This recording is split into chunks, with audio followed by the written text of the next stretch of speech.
AIC 9H നമ്മുടെ പേഷ്യൻസും എംപ്ലോയീസും കൃത്യമായിട്ട് radiation safety equipments ഉപയോഗിക്കണം, മോണിറ്ററിങ് എക്യുപ്മെൻറ്റ്സ് ഉപയോഗിക്കണം.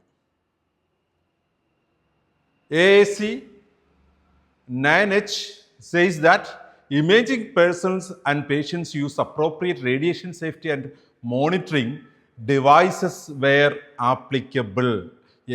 നമ്മുടെ ഒരു പേഷ്യൻറ്റിനും അവിടെ ഉള്ള റേഡിയോ തെറാപ്പി, റേഡിയേഷൻ ഉപയോഗിക്കുന്ന നമ്മുടെ ടെക്നീഷ്യൻസ്, റേഡിയേഷൻ വർക്ക് ചെയ്യുന്ന ടെക്നീഷ്യൻസും അവിടെ അസിസ്റ്റ് ചെയ്യുന്നവരും എല്ലാവരും തന്നെ നമ്മുടെ ഷീൽഡുകൾ, അപ്രോൺസ് ഒക്കെ ഉപയോഗിക്കണം. അത് ആവശ്യത്തിന് ഉണ്ടാകണം.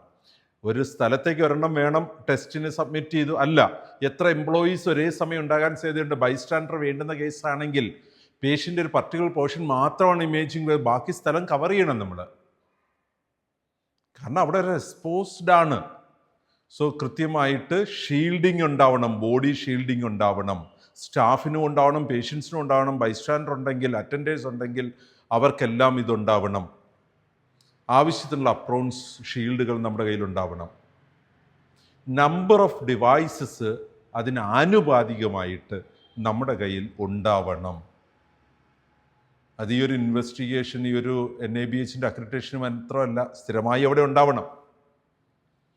അതുപോലെ തന്നെ നമ്മളുടെ ആ ഒരു റേഡിയേഷൻ സോഴ്സ് നമുക്ക് TLD ബാഡ്ജുകളിൽ എത്രമാത്രം നമ്മളെ ഇൻഫ്ലുവൻസ് ചെയ്യുന്നുണ്ട് എന്ന് മെഷർ ചെയ്യാനായിട്ട് ബാഡ്ജുകൾ ഉപയോഗിക്കണം. അത് എംപ്ലോയീസിന് ഉപയോഗിക്കണം, റിയലി പേഷ്യൻസിന് ഈ ബാഡ്ജ് കൊടുക്കണം. എന്നാൽ അതിൻ്റെ പേഷ്യൻറ്റിലേക്ക് എത്രമാത്രം ഈ ഒരു റേഡിയേഷൻ സേഫ്റ്റി ഇഷ്യൂ ഉണ്ടാകുന്നുണ്ട് എന്ന് നമുക്ക് മോണിറ്റർ ചെയ്യാനായിട്ട് പറ്റത്തുള്ളൂ. സോ റേഡിയേഷൻ സേഫ്റ്റി പ്രിക്കോഷൻസ് അതിൻ്റെ ഒരു പ്രോഗ്രാമിനകത്ത് ഉൾക്കൊള്ളണം. അതാണ് നമ്മൾ AIC 9Hൽ സംസാരിക്കുന്നത്.